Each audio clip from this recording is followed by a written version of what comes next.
how to fix chat disabled in Roblox. So to fix chat disabled in Roblox, the first thing that you need to do is to open your Roblox account and then sign into your account.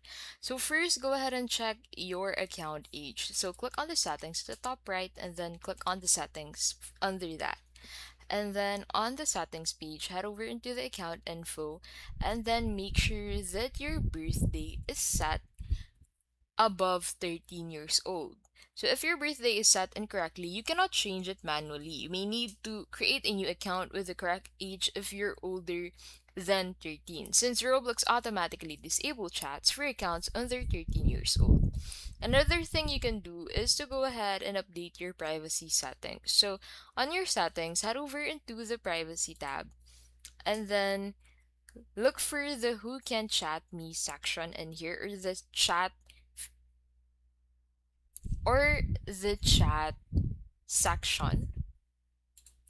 And then in here, go ahead and set who can chat you to everyone. So set experience chat to everyone and direct chat to everyone.